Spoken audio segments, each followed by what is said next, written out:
mais um podcast The Dealers, sempre contando histórias da distribuição automotiva pelo Brasil e pelo mundo. Mais uma vez a gente tem um convidado assim, muito especial, mas antes de eu apresentá-lo, eu gostaria que você clicasse aí, dando seu like, compartilhando esse vídeo no grupo de amigos, ativando o sininho, as notificações, etc. Deixe seu comentário, que a gente precisa muito dessa audiência. Lembrando também que ele vai ao ar em 2 plataformas, no YouTube e no Spotify. Todas as semanas, terças-feiras, às 18 horas. Ok? E quem eu tenho hoje aqui para entrevistar? Uma pessoa querida, amiga, sócio, que há muito tempo a gente já convive, já faz alguns anos, ele vai dizer quantos anos que eu nem lembro mais. Mas foi antes da pandemia, com certeza, e a gente só tem histórias boas para contar até agora. Então, eu estou aqui com o Matias Fernandes Barrio, formado em administração de empresas na Argentina, fez MBA em Wharton e tem mais coisa para contar, trabalhou em várias empresas de consultoria. Muito obrigado por ter vindo aqui no The Dealers, é um prazer ter você com a gente, Matias. Muito obrigado a você, para mim.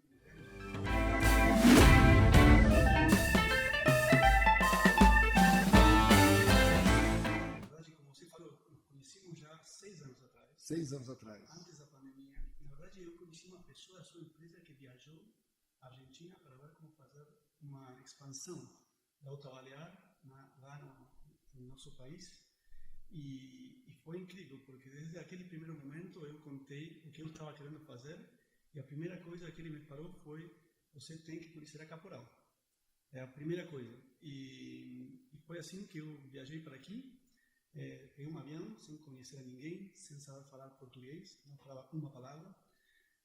Acho que era uma conferência da FENABRAVE, FENAUTO, alguma coisa assim. FENABRAVE, que você estava como palestrante. De fato, nessa também estava Bolsonaro naquela palestra. Depois de Bolsonaro, você falou. Depois de falar naquela palestra, fizemos uma primeira conversa e você me convidou para seu escritório. Assim começou a nossa história 6 anos atrás e passaram muitas coisas. Muito bom. Mas e como é que você entrou nesse mercado automotivo? Porque você trabalhou de consultor em grandes empresas, não foi assim? Sim, na verdade sim. Você morou na Inglaterra, né? Sim, primeiro eu comecei trabalhando na indústria da energia, na Shell. Eu já trabalhava com carros, porém como abastecedor de combustível naquele momento. E na verdade trabalhei muito com dealers, porque na verdade os postos de gasolina têm dealers de combustível que têm dinâmicas bastante parecidas com os dealers e os lojistas de carros, certo? Tem muitos empregados, tem um ativo que é muito valioso, que é a terra, o real estate, onde está empresada a loja, e tem um produto que obviamente é muito valioso e tem algumas questões do P&L que são parecidas. Então comecei lá, trabalhei quase 6 anos lançando produtos tipo V-Power na Argentina, esse tipo de coisa. E em 2008 eu decidi sair daquela empresa e ir para morar nos Estados Unidos para fazer um MBA em Wharton, sem saber muito o que ia fazer depois. Na verdade também era um caminho um pouco de exploração do que eu queria que seja meu futuro. Fui para lá, fui casado e na verdade são 2 anos e no meio desses 2 anos você tem uma oportunidade de fazer uma experiência, uma empresa. Naquele momento fui trabalhar para uma consultora que se chama Bain & Company na Inglaterra. Trabalhei 3 meses lá e depois voltei para o segundo ano no MBA. Porém, já naqueles 3 meses eles fizeram uma oferta para eu voltar full time após acabar o MBA. E literalmente acabando o MBA, fizemos uma pequena viagem com minha mulher e depois já começamos o trabalho na Bain & Company na Inglaterra. Foi uma experiência incrível, porque na verdade você tem essa responsabilidade de ser consultor de executivos que estão tomando decisões muito importantes, empresas gigantes, e poder ver como essas pessoas que têm milhares de empregados, têm uma responsabilidade de bilhões de dólares, tomam decisões do cada dia foi interessante. O que você na Bain & Company, você foi uma espécie de mentoria, ele ficava junto dos executivos. Exatamente. No geral são CEOs das empresas e o grupo diretivo principal que contrata essas consultoras para ajudar com questões no geral de muito longo prazo, certo? Quais são os negócios Muito estratégico. Porém, são decisões que impactam muito as pessoas e impactam também muito Mas você era novo, né? Era novo, né? Não, era novo, tinha já 30 anos, né? 30 anos, mas 30 anos, os seus mentorados, as pessoas que estavam com você, eram mais velhas que você. Totalmente. Porém, na estrutura das consultoras, no geral, tem sócios e depois tem managers e embaixo deles tem consultores. Você ingressa como consultor e é como também os estudos jurídicos, todos os serviços profissionais têm essa estrutura, que você começa como consultor, para virar um partner, passa para manager e vira partner. E, na verdade, como consultor, você está fazendo o trabalho duro, certo? Os modelos econômicos, muito PowerPoint naquele momento. Agora, não sei o que os consultores estão fazendo agora com o ChatGPT, porém, acho que deve preocupar um pouco o trabalho da consultoria daquele momento. Quando eu fazia isso, era tudo muito mais simples. Porém, voltei para a Argentina, 2012 foi, e fui contratado novamente por uma empresa de energia, Pan American Energy, é a segunda maior da Argentina. Seria algo mais parecido com uma Ipiranga daqui, que tinha, naquele caso tem upstream, que é produção e geração de produtos, e downstream, que seria a tua parte de varejo e vendas comerciais e de atacado. Então fui contratado por isso porque estavam comprando a ExxonMobil dos Estados Unidos, os ativos da Argentina, Uruguai e Paraguai estavam sendo comprados por essa companhia.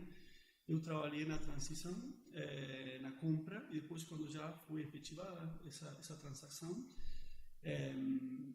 fui diretor da empresa. Então, comecei sendo diretor de marketing e depois diretor de vendas.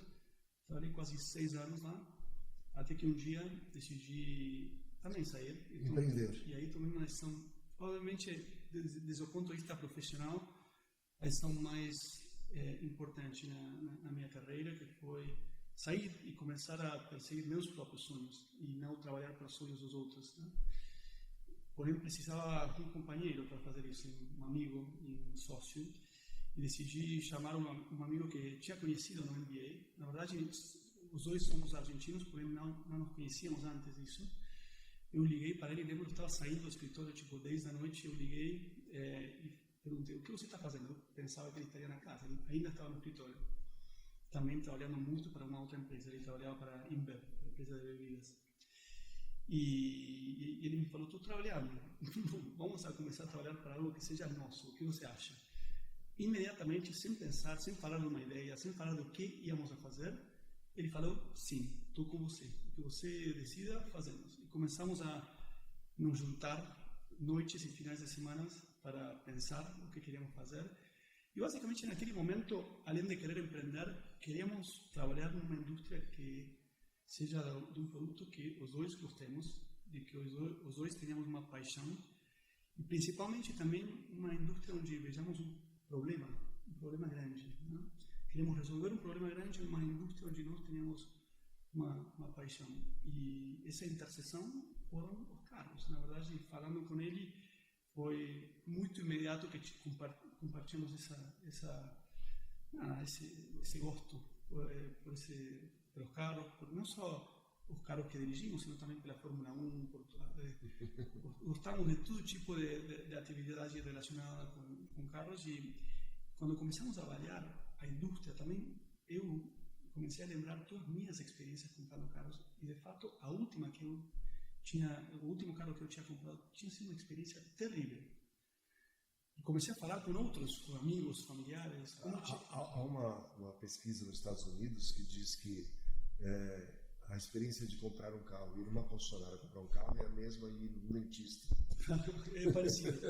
Na verdade, para mim foi incrível, porque quando eu comecei a pensar de forma mais estruturada no problema, quando você vai comprar um carro, primeiro tem que definir qual tipo de carro você quer, obviamente. Porém, já depois vai sendo mais específico. Qual marca, modelo, versão do carro, qual cor você quer. E, obviamente, chegando já no final, como você vai pagar, qual preço você vai financiar ou não. E, literalmente, em todas as etapas da minha experiência de compra, eu tinha uma frustração. Ninguém tinha me ajudado a reconhecer bem qual era a minha necessidade. Ninguém tinha me ajudado a encontrar qual é a marca, a melhor versão, acabei sendo um pouco convencido por um vendedor que não tinha meus interesses na sua cabeça, ele queria vender aquele carro.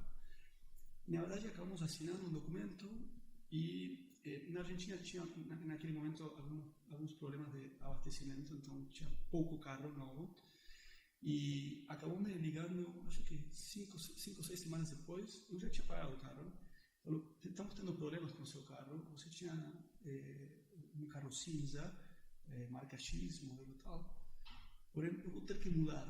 A versão vai ser diferente da que falamos e a cor vai ser, na Argentina, é champanhe. Não sei se é a mesma cor aqui. Champanhe, pode ser. Não, era a minha cor. Porém, como não tinha carro, eu precisava de carro para me locomover, acabei aceitando isso. Na verdade, foi muito útil ter essa experiência, porque tudo que depois acabamos fazendo com o Nascimento Acarve, que finalmente foi a empresa que lançamos juntos, eu e Mati, meu sócio, teve muito a ver com essas dores, esses problemas que tivemos. E, na verdade, também sinto que as dores, você mencionou Estados Unidos, as dores que temos na Argentina muitas vezes são exponenciais, porque tem os problemas da micro, que são o problema de vender um carro, que existe no mundo inteiro. E tem um macro, que é o contexto do cenário econômico. Então, estamos preparados para multiplicadores de problemas. No Brasil é parecido. Né? É parecido, porém, agora que eu já trabalhei, o Brasil é complicado. O Brasil tem impostos, tem até leis, a lei Ferrari, tem coisas que você tem que conhecer para compreender como funciona até o mercado de financiamento, o mercado de seguros, é tudo muito diferente. Porém, eu acho que ainda hoje continua priorizando justamente o espírito empresário, certo? A Argentina agora está começando a percorrer um novo caminho, porém, durante muitos anos, tinha uma mentalidade onde o Estado era mais importante que as empresas. Então, isso eu acho que é uma dificuldade por acima dos demais países da região, onde eu vejo que em Chile, em Uruguai... Aqui tenta também ser o Estado ser mais forte que as empresas. Né? Sim, eu acho que vocês têm um momento. Porém, inclusive, nos piores momentos, eu sinto que continua tendo, comparado com a Argentina. Não vou comparar o Brasil com os Estados Unidos ou Europa. Agora, obviamente, vindo da Argentina, eu acho que vocês estão em um patamar um pouco acima. E a Carve nasceu como? Assim, vocês fizeram investimento, conseguiram investimento anjo? Primeiro, pensamos muito essa ideia e, na verdade, começamos a ver o mundo inteiro para ver quem estava fazendo coisas. Porque nossa tese era que somos da América Latina. No geral, as soluções chegam alguns anos depois. Mercados mais maduros, vamos dizer assim, que existem aqui. Então começamos a ver Austrália, Ásia, Europa, Estados Unidos, e começamos a compreender quais eram as diferentes plataformas que existiam no mundo inteiro. E, obviamente, em todos esses mercados existiam os classificados, empresas que só transformaram o negócio do papel em digital. Marketplace automotivos. Com marketplace automotivos, com carros, com preços, com lojistas e concessionários de um lado, clientes do outro, muita força de marca, ou seja, muito investimento em marca. Porém, a transação basicamente dependia, finalmente, entre aquele vendedor e aquele comprador, sozinhos, tentando resolver todos os problemas do carro. De fato, foi como eu cheguei a comprar meu próprio carro. E nesses marketplaces automotivos encontramos alguns que eram verticais, ou seja, puramente automotivos, e alguns que eram horizontais, ou seja, marketplaces que vendem carros e vendem muitas outras coisas. E nesses foi mais fácil para nós compreender o modelo de negócios. Muitas dessas empresas no mundo são públicas, então nós passamos muitas noites estudando os números. E eles cada 3 meses têm que publicar tudo, sua estratégia, e têm que contar tudo, que é uma desvantagem de ser uma empresa pública. Bom, para nós, os privados, é uma vantagem trazer toda essa informação direta e participar dos quarterly calls, onde eles falam muito do que está acontecendo no negócio. Então, fizemos muito disso no início. E começamos a ver algumas empresas, naquele momento, estou falando de 2018, 2019, nascentes no mundo, que tentavam fazer mais. Exatamente, tentavam fazer mais transparência no mercado automotivo. Então, tinha a Carguru, com C, Cargurus, desculpa, nos Estados Unidos. Tem, que é um marketplace que vai além um pouquinho, né? Um pouco além. Tem Carwow na Inglaterra e tem muitos outros em diferentes lugares do mundo que, na verdade, estavam tentando fazer isso. Eu falo isso que era como marketplaces automotivos com esteroides, tá? Então, basicamente, tentaram fazer algumas coisas a mais, como, por exemplo, ajudar nas fotos, ajudar na parte de especificações técnicas dos carros, trazer mais opções de financiamento e algumas coisas a mais. Porém, no final das contas, a experiência acabava sendo sempre entre o vendedor do carro e o comprador. O comprador. Como falo, não deixava de ser uma experiência híbrida. Você fazia mais parte online, porém a compra acabava sendo feita, na verdade, quando você saía da plataforma e começava a falar pelo WhatsApp, pelo texto, ou por uma ligação com aquele vendedor. E nós, na verdade, a primeira etapa da Carvi foi na Argentina. Você perguntou como captarmos capital. Com esse sonho, com realmente tentar trazer soluções à América Latina, que não estávamos vendo soluções desse tipo aqui, sim começaram a existir naquele momento empresas que queriam resolver o problema comprando carros, certo? Que são o que se chamam Asset heavy. asset heavy, pesados em ativos, que na verdade, seguindo muito o modelo de negócios da Carvana nos Estados Unidos, queriam comprar carros como a Kavak, por exemplo. A Kavak aqui compraram, porém tinha outras, tinha Volante aqui, Volante. E tinha algumas outras na Argentina também, que comprando carros, melhorando essa experiência, tendo muitas lojas. E como é que chamava de Rainer? Check-outs. Check-outs também. Check-outs que depois foi adquirido para a Kavak. E captaram muito capital, porque naquele momento a Carvana estava indo muito bem. E basicamente os investidores, que eu visitei praticamente todos, falavam: eu quero ser parte da Carvana América Latina. Era uma definição de negócios para muitas pessoas. E em nosso caso, nós achávamos que, obviamente, essa era uma solução viável, porém ia atingir uma percentagem muito pequena do mercado total. Até hoje, Carvana sendo provavelmente uma das empresas de mais sucesso no mundo inteiro para esse modelo de negócio. É um digital dealer, não é? É um digital dealer, tem uma percentagem do mercado americano muito pequena. Acho que 1%, 1,1% do mercado total. Depois de mais de 10 anos de estar fazendo esse trabalho, muito investimento. Então, a nossa tese é que tínhamos que poder resolver problemas de uma forma mais escalável, como se fala, asset light, com menos ativos. Então, sempre a nossa tese foi tentar não comprar os carros, tentar resolver problemas sem fazer isso. Fomos a contar essa ideia à Argentina, algumas, como se chamam em inglês, os high net worth individuals, que são pessoas com alto poder de investimento. E, na verdade, naquele momento, fomos só com o PowerPoint, mais nada. Não tínhamos mais do que isso. E captamos uma primeira rodada de $500 mil, que seria hoje 3 milhões de reais, uma coisa assim. E depois, quando já captamos aqueles, algumas outras pessoas sabiam que tinha uma pessoa que tinha... eu também quero. Também quero, acabou sendo uma rodada de $1 milhão. Sem compreender muito como, naquele momento... Mas ele tinha o dinheiro para começar. Tínhamos o dinheiro para começar. E, na verdade, era a nossa primeira empresa. Não? Antes, estávamos acostumados a trabalhar em empresas grandes, onde sempre tem pessoas que fazem diferentes coisas. Aqui fazemos tudo. E literalmente fomos muito bons virando esse primeiro capital, porque começamos a fazer um crescimento do negócio na Argentina. Foi lá quando conheci a Renan, aquele funcionário da Autovallar que chegou aqui. Viajei para o Brasil e começamos a escalar. Saímos só de carros novos, passamos também para carros usados. Então, mas como foi a decisão de vir ao Brasil? Bom, na verdade, estávamos vendo que a situação política na Argentina estava indo para trás, não para frente. Já para 2019, estávamos vendo uma mudança no ar novamente.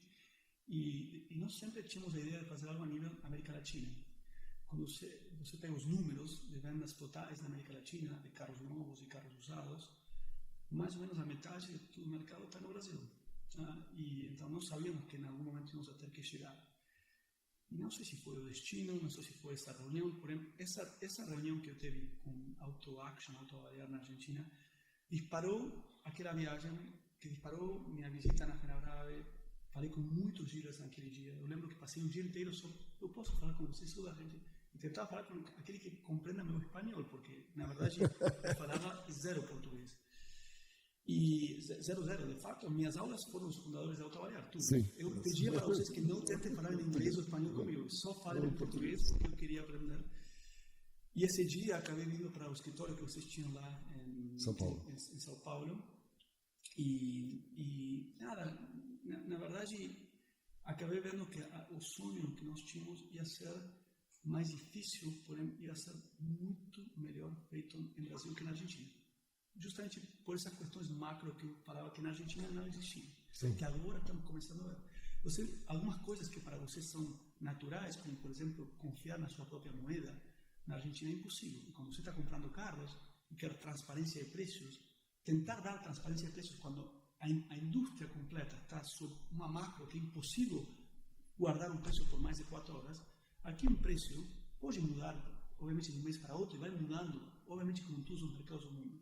Porém, vocês confiam na sua moeda. Tem uma estabilidade. Nesse momento, sim. Né? Sim, porém. De 94 para cá. De 94 para cá, exatamente. Porém, até desde que eu comecei o negócio aqui, que o real estava em R$5 por dólar, agora está em 5,80, para, obviamente, uma mudança importante. Porém, comparado com a Argentina, passamos naquele momento de 200 a 1.200. Então, são números totalmente diferentes. E assim foi que decidimos nos expandir para o Brasil. E, na verdade, tomei uma decisão de vida importante, que foi começar a viajar. Eu tenho tudo para aqui. Eu tinha algumas questões pessoais que não conseguia resolver e pelo qual eu tive que ficar morando na Argentina. Porém, para mim foi um sacrifício consciente muito importante de começar a viajar 2 semanas por mês, às vezes 3 semanas por mês. E você chegou hoje em Buenos Aires? Cheguei hoje. E, na verdade, eu já ajustei todos os horários. Já sou muito bom viajar. Eu já conheço exatamente toda a parte. Para mim é um processo. A que horas tenho que acordar, a que horas tenho que sair. Não, mas para deixar claro, ele veio, pousou no aeroporto de Guarulhos, pegou um carro e veio direto para Gaval de Dealers aqui. Direto, exatamente. Hoje acordei, agora são as 12 do meio-dia. Hoje acordei às 3:30 da manhã, saí da minha casa, fui para o aeroporto, peguei o primeiro voo que sai da Aerolíneas Argentinas, cheguei aqui, já tenho tudo arrumado para fazer as viagens internas o mais fácil possível. Eu lembro muito bem da nossa primeira conversa no escritório, porque, como falei para você no dia, né, eu tinha vontade de fazer isso também, mas estava distante, a gente estava começando a escalar o negócio. Assim, a gente não tem condições de focar nas duas coisas para dar certo e fazer acontecer. Esse é um esforço enorme. E quando você vê, ele falou assim, olha... Vocês fizeram bem em focar. Eu acho que foi uma boa decisão. Sim, eu também acho. E naquele momento também, quando nos conhecíamos, não sei se você lembra, tinha uma situação no mercado que era um êxtase total do que se chama venture capital, do capital de risco. Isso. Então, quando eu te conheci, na verdade, empresas internacionais como SoftBank e muitos outros fundos de investimento estavam investindo grana importante em startups. E vocês tinham decidido fazer outro caminho, mais de corporate venture capital, de investimento de corporações. E naquele momento, na verdade, para nós era importante crescer e crescer rápido, porque era uma carreira por captar capital. Eu acho que agora está tudo um pouco mais ordenado. Porém, naquele momento, os fundos de investimento eram muito agressivos. Alta liquidez no mercado. Altíssima liquidez no mercado. Tinha muitas fontes de capital nos principais mercados do mundo querendo ingressar em novos mercados, a replicar modelos de negócios que já tinham funcionado nos mercados mais desenvolvidos, a nossas regiões. Então, praticamente, você tinha uma startup funcionando com empregados, um mercado e uma indústria interessante, que já tinha um modelo de negócio provado em outros países e que poderia ser replicado aqui. Um time de boa, eu acho, comprometido, certo? Bem preparado para fazer acontecer.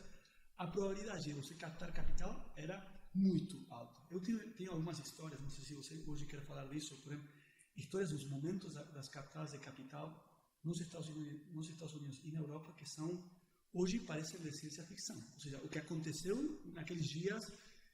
Não, mas você sabe que é uma frustração grande minha? Que eu fui, antes de fazer negócio com a Stellantis, em diversos fundos. O meu modelo de negócio, o modelo do Alto Avaliar, não tinha muito claro como é que era lá fora. Então eu sentia uma dificuldade muito grande de explicar para os fundos, apesar que eles queriam investir, como é que funcionava. Eu falava do repasse, do remarketing, etc.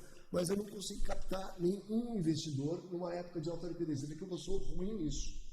Eu tenho uma deficiência muito grande nisso. Sabe que um investidor, não é só deficiência, vou te corrigir nisso. Um investidor me falou uma coisa que eu, na verdade, manteve na minha cabeça para tudo que eu faço, que é, você pode ter tudo certo, a ideia, o time, o mercado, etc. Porém, você tem uma questão que é o timing, que às vezes é mais importante que as demais. Você poderia ter a ideia de fazer Amazon no ano 85, porém, Amazon não teria funcionado no ano 85. Não. Amazon dependia também de um movimento muito maior, que era justamente a digitalização, etc, etc. E, na verdade, para carros, que carros chega sempre mais tarde que todas as demais indústrias, a digitalização, a internet, sempre, tem tudo. Tudo. Você pega música, eletrodomésticos, qualquer coisa, chegou tudo antes do carro, da indústria automotiva. Então, provavelmente você foi alguns anos antes, porque quando eu fui, que foi, na verdade, 2019 e 2020 foram mais de capital C20, porém, nós, no total, para a nossa empresa, já captamos 38 milhões de dólares em diferentes rodadas, então é muita grana, e quando você precisa esse nível de grana, no geral, tem que começar a falar com alguns fundos também.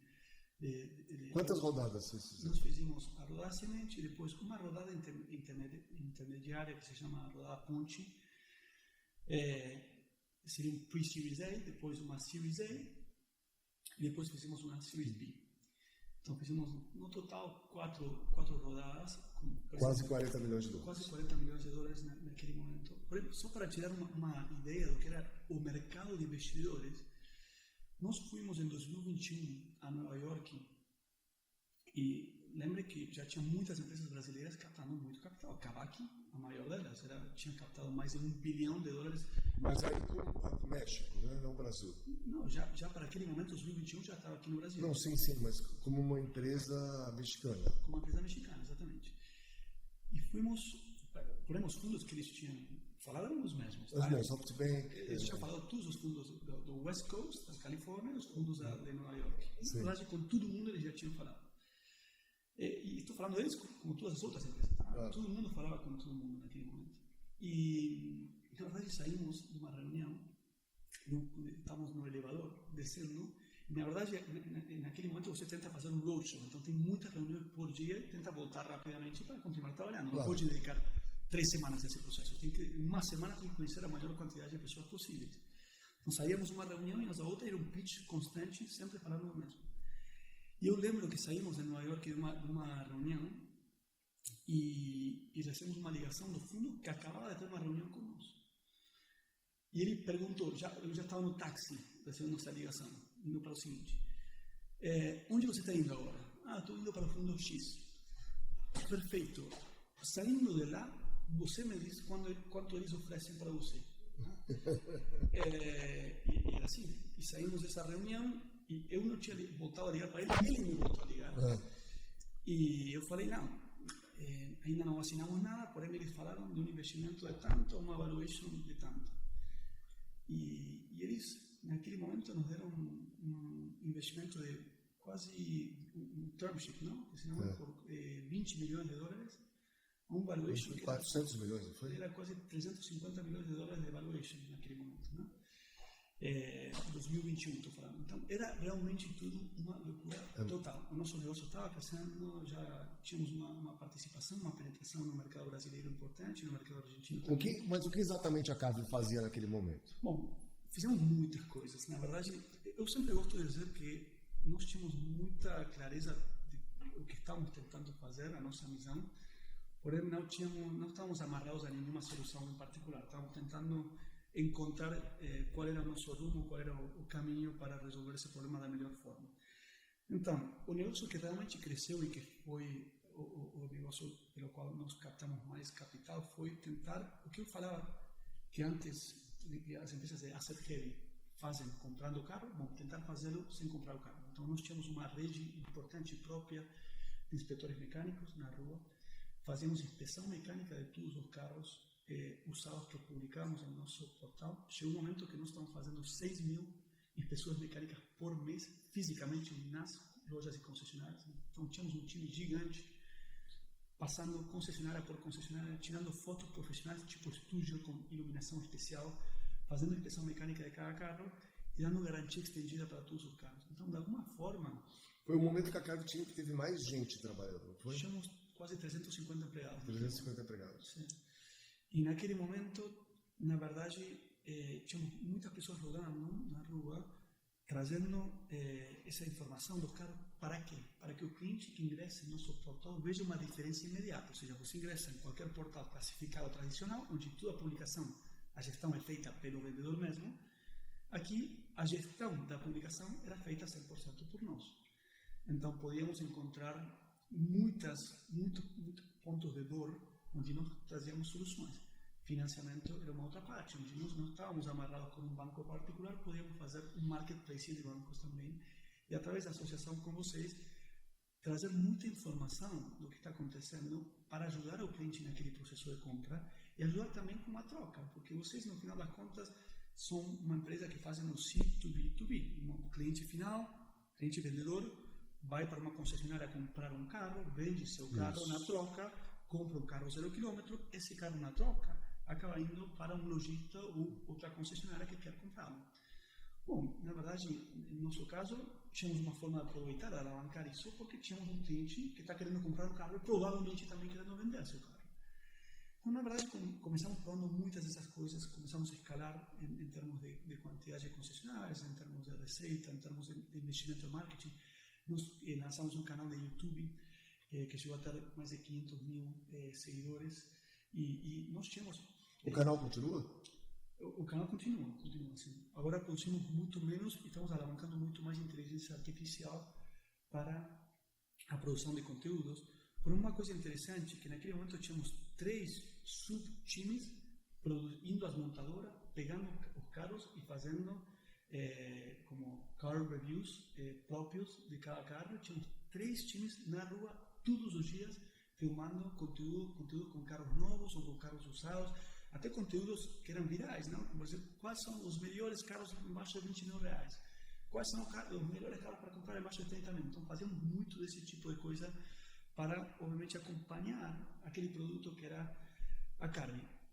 Na verdade, a história não seria completa se eu não conto o que estava acontecendo mais na macro, porque naquele momento nós fizemos, eu e Mate somos muito numéricos, tá? Fizemos o nosso MBA, no meu caso, focado em finanças, e na verdade, nós tínhamos muita clareza que estávamos, naquele momento, num bubble, não? Como se fala bubble? Uma bolha. Uma bolha. Continua sendo meu professor aqui. Uma bolha naquele momento, né?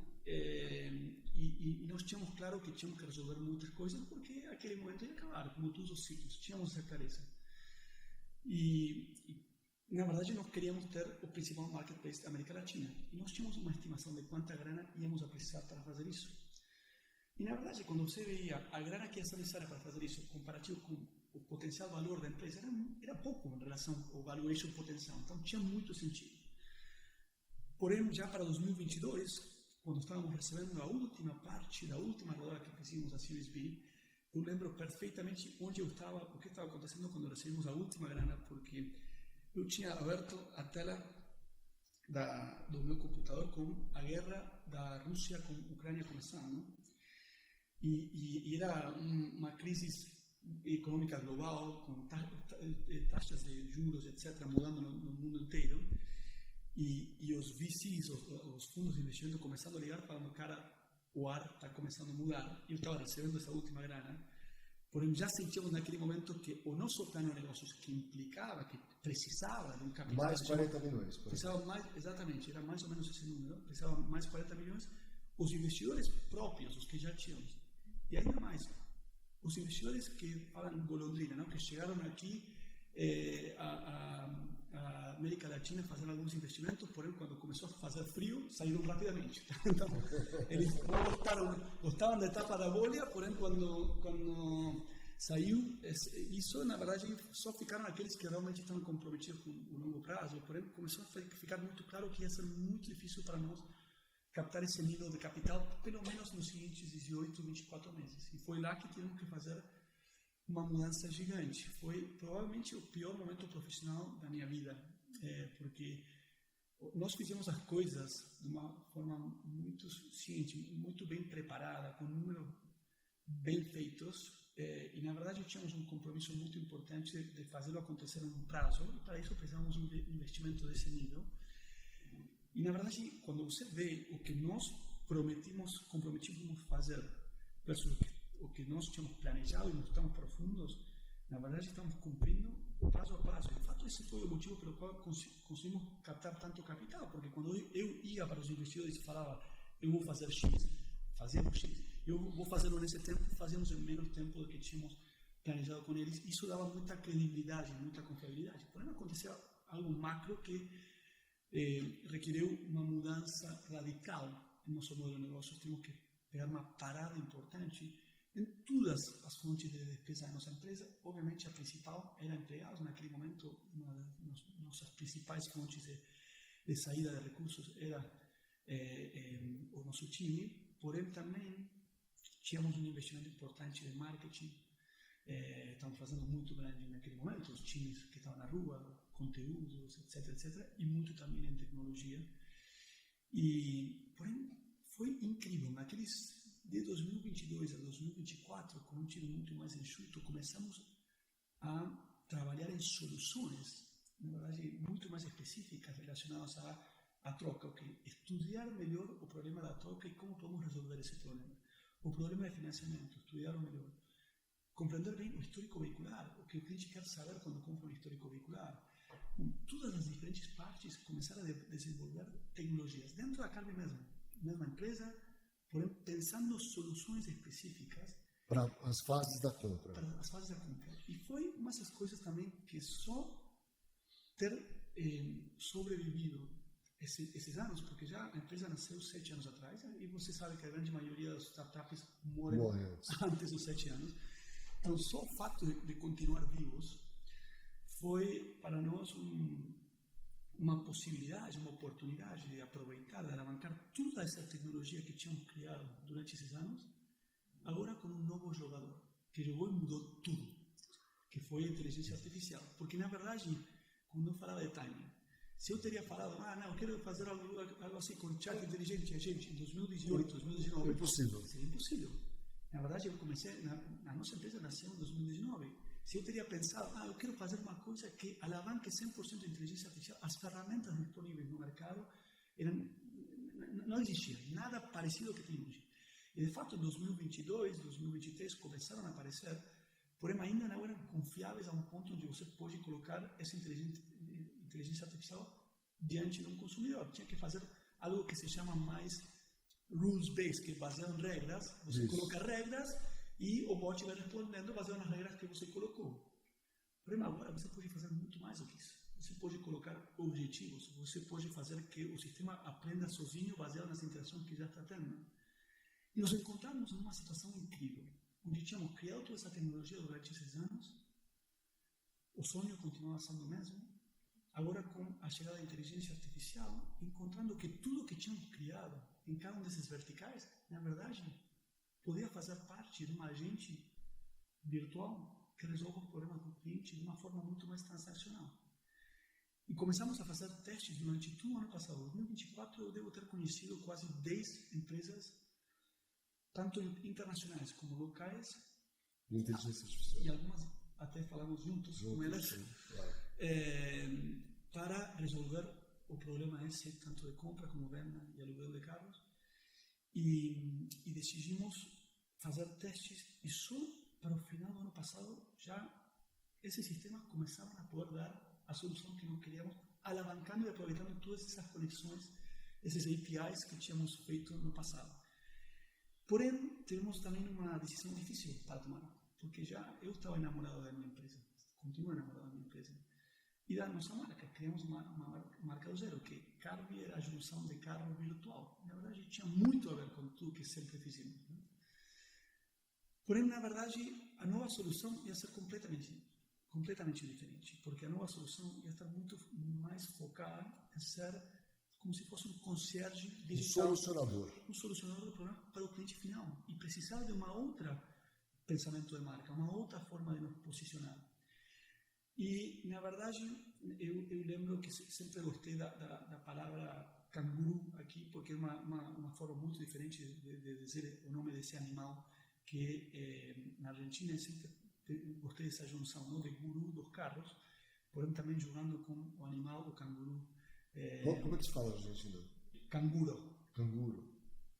Então, porém aqui, como é canguru, tem a palavra guru no fundo, não? Que é o guru dos carros. Sim.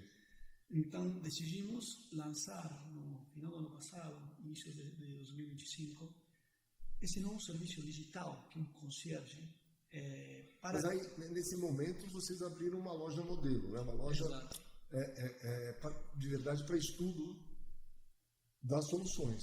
Exatamente. Eu ouvi o podcast que você fez com o Guga Gadelha, não sei se foi semanas atrás, onde ele falou que tinha uma loja modelo, uma loja laboratório, ele falou. A loja laboratório. Então, na verdade, nós, no ano passado, encontramos que na verdade, você sabe disso, eu sempre que estava aqui no Brasil, estava em concessionárias de lojas. Eu tentava passar o menor tempo possível no escritório. Estava na rua o tempo todo, falando com donos, vendedores, literalmente tela aberta, compreendendo o que eles estão fazendo.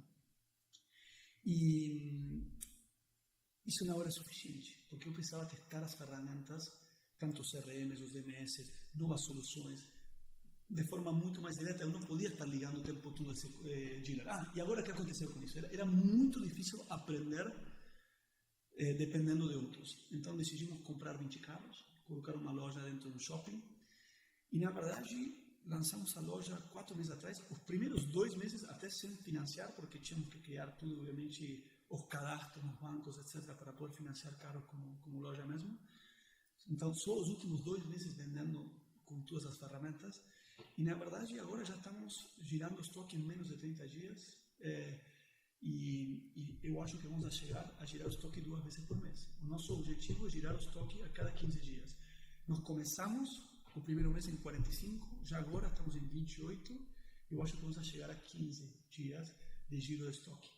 Isso está, como você sabe muito bem, está muito acima da média do mercado.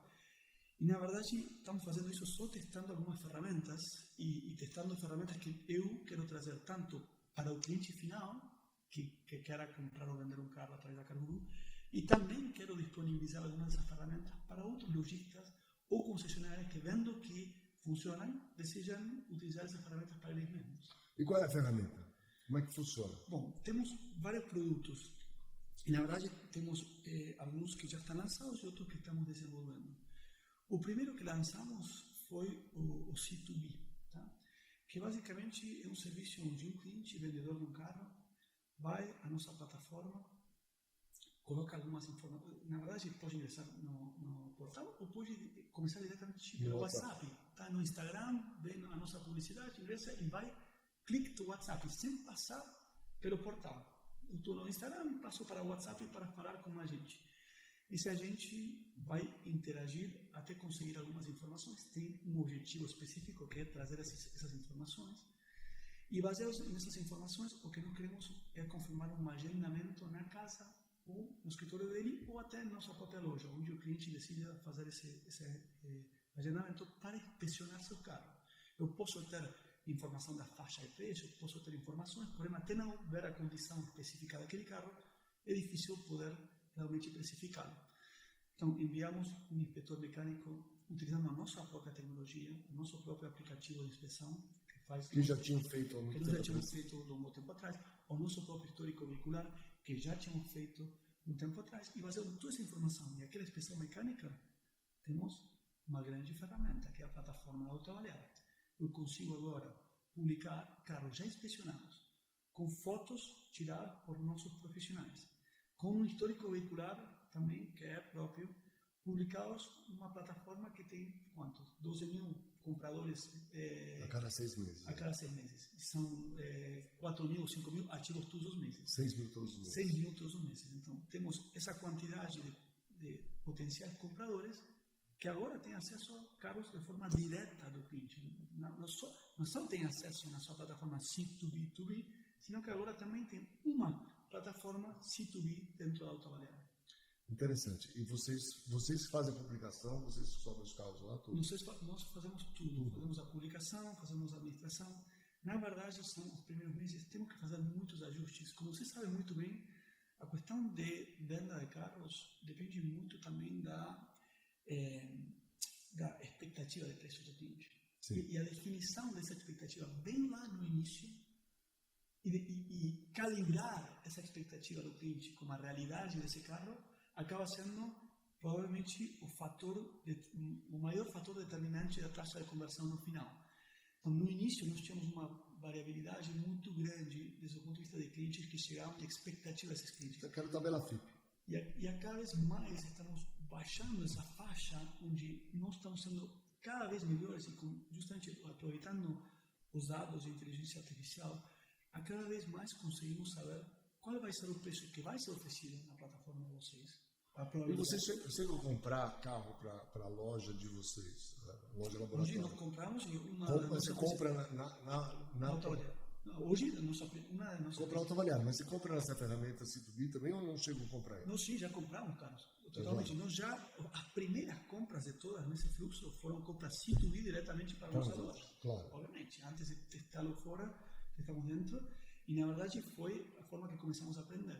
Ainda, eu acho que temos muito caminho por percorrer, muitas coisas para melhorar, porém, eu vejo que a velocidade de mudança dessa solução agora está sendo exponencial, porque agora depende de nós, não depende de mais ninguém. Nós controlamos todas as partes desse processo, e agora também temos, na verdade, Autoavaliar é uma empresa que já tem mais de 11 anos no mercado. 10 anos. 10 anos no mercado. Formalmente 10 anos. E na verdade, incrível, porque funciona bem, porém, você tem que conhecê-la para saber exatamente como fazê-la funcionar de forma excelente. Sim. Tá? Nem todo mundo tira o mesmo suco dessa laranja. Não. Tá?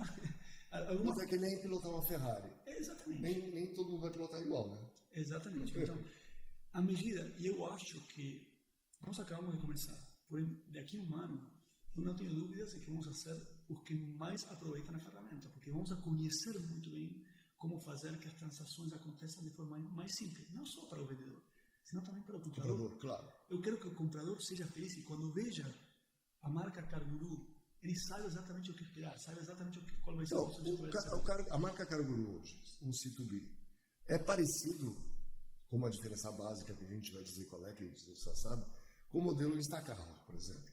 Só que o Instacarro nasceu Asset Heavy. Exato. Nasceu Asset Light, virou Asset Heavy. Né? E vocês são Asset Light. Como é que você vê essa diferença? Tem muitas empresas no mundo fazendo isso. Mas fazemos no Brasil. Instacarro é a empresa que faz isso no Brasil. E as empresas no mundo fazem de diferentes formas. Eu acho que uma das coisas que temos como fortaleza, eu acho que é o cliente não precisa nunca sair da casa para ter acesso ao maior número de lojistas possível no Brasil. Claro. Então, você como dono de um carro, provavelmente quer uma solução que seja rápida, com bom preço. Algumas pessoas têm mais prioridade pela velocidade, outras têm mais pelo preço. Eu costumo dizer assim, você tem pressa ou quer preço? Exato. Porque assim, o preço é inimigo da pressa. Exato. Incrivelmente estou encontrando muito consumidor que não conhece essa diferença. Ele quer pressa e preço. Tá? Então nós tentamos despriorizar aquele cliente que tem uma expectativa que está fora do mercado, porque para esse cliente a solução perfeita não é o C2B. Não. Para esse cliente a solução perfeita é o C2C. Ele tem que ir a publicar seu carro num portal classificado, aguardar os 90 dias, negociar com o comprador e vendê-lo pelo full price. Então, esse cliente, na verdade, vai ganhar o preço e não vai ganhar a pressa. Essa é a minha experiência. Porém, quando ele quer, às vezes acontece que ele quer rápido o preço, porém, nós falamos, eu acho que vai ser melhor para você publicá-lo, porque esse preço vai ser impossível no C2B. Esse cliente, 30 dias depois, acaba voltando. Eu tentei, não quero mais isso. Eu quero que me dê o preço que me dê. Então, nós temos que encontrar, essa solução não é para todo mundo. A solução C2B não é para todos os vendedores. Tem alguns vendedores que vão querer comprar dessa forma e outros que não. Nós temos que encontrar aquele segmento. Justamente, eu acho que a nossa diferencial não só vai ser aproveitar, alavancar uma plataforma forte como Autoavaliar, senão também reconhecer a necessidade do cliente em diferentes etapas desse processo de venda. Sim. Porque muitas vezes também está interessado em comprar um outro carro. Né? Total. Isso é só uma das soluções. Agora, o cliente pode ir ao nosso portal da Carguru também e comprar um histórico veicular. Tem desde o mais básico, tem um completo que com R$ 59,90 pega um relatório completo da história daquele carro só pegando a placa. E, na verdade, eu acho que o relatório mais completo do mercado. Também temos... O que mostra no relatório? Tem tudo. Tem um histórico de leilão, se teve alguma batida, se tem multa, qualquer coisa que esteja... Se esse carro está quitado, se tem alguma restrição bancária, financeira, vai ficar lá. Então, na verdade, para um potencial comprador de carro, é Muito muito útil. importante. Bom, e de fato, nós agora estamos começando a fazer isso também para concessionários e lojistas. Eu acho que nós temos uma proposta de valor super interessante para ver, junto com muitas outras soluções que estamos criando. Porém, agora também, daqui a pouco, estamos lançando uma solução de financiamento através do WhatsApp, onde você, se está querendo comprar um carro, na verdade vai poder comparar todas as alternativas do mercado que sejam melhor para você antes de visitar uma concessionária ou uma loja. Obviamente, depois você vai comparar, vai ver, porém, vai, através do WhatsApp, poder compreender todas a sua situação financeira antes de dar o seguinte passo. Mas ele vai ter uma aprovação de crédito, alguma coisa. Uma aprovação de crédito, tudo 100% no WhatsApp. E na verdade quando eu falei no início da conversa que o nosso sonho é trazer transparência e simplicidade no processo, agora eu estou no melhor dos mundos, que agora temos a ferramenta mais utilizada no Brasil, que é o WhatsApp. Nenhum país do mundo tem a penetração de WhatsApp que o Brasil tem. A meta no mundo inteiro, a penetração sobre o total da população que utiliza o WhatsApp para o dia a dia, o Brasil deve ser uma das maiores. Então temos essa ferramenta incrível, com toda a tecnologia que já criamos, com a inteligência artificial. A junção dessas coisas, e obviamente alavancando a escala autoavaliada e alavancando também o que já aprendemos, porque foram 7 anos. 7 anos visitando lojas, 7 anos, finais de semana, noites, só lendo, compreendendo, falando, digerindo muito do que chega do mercado para chegar a essas soluções. E eu acho que agora estamos numa etapa muito promissora. Tá? Também tem a precificação para o lojista, não tem? Total. Já está pronto ou não? Já está pronto. De fato, hoje vamos a fazer a primeira mostra aqui. E na verdade, como surge isso? Por isso a importância de provar as coisas na rua. Nós temos uma loja onde eu estava vendo que as decisões mais importantes que uma loja vai tomar qualquer dia vai ser a decisão de preço de compra e preço de venda do carro. Não tem outra decisão mais importante. Não. Essas duas são... Eu diria para você que a decisão mais importante é a de compra. Porque a de venda o mercado vai Exatamente. Porém, se você decide colocar um preço de venda muito caro, vai acabar com esse carro há muito tempo e acaba sendo uma decisão que impacta diretamente no P&L. Então, sempre falo mesmo, a decisão de precificação de compra e venda é a mais importante. Porém, a forma que estava sendo tomada essa decisão era uma forma muito básica, ou seja, ok, quanto está a FIP, quanto está o mercado, e na verdade era muito o sentimento de barriga do comprador naquele momento de como comprar, né? Tem a tabela autoavaliada. Obviamente. Então, desde o início, começamos a utilizar a ferramenta autoavaliar, começamos a utilizar também a CarInvest, uma plataforma incrível com uma forma de ver o futuro próximo dessa marca monoversão no mercado que ajuda muito nessa tomada de decisão. Porém, nós decidimos justamente fazer uma coisa a mais acima disso, que foi como posso disponibilizar isso da forma mais possível justamente na ferramenta que o lojista usa o dia inteiro, que é o WhatsApp. Então, eu estou na frente do carro, eu quero tirar uma foto de um carro, de uma placa, e na hora saber tudo. Qual é a tabela FIP? Qual é a média dos portais? Eu não preciso ingressar na Web Motos. A média de todos os portais. Qual é a tabela autoavaliar Fenauto? Qual é o preço médio de venda B2B entre lojistas e concessionários? Qual é o preço médio de venda C2B, de cliente pessoa física a concessionários? Na hora eu posso ver tudo isso. Porém, isso só é o começo. Eu falei no início que era consultor, certo?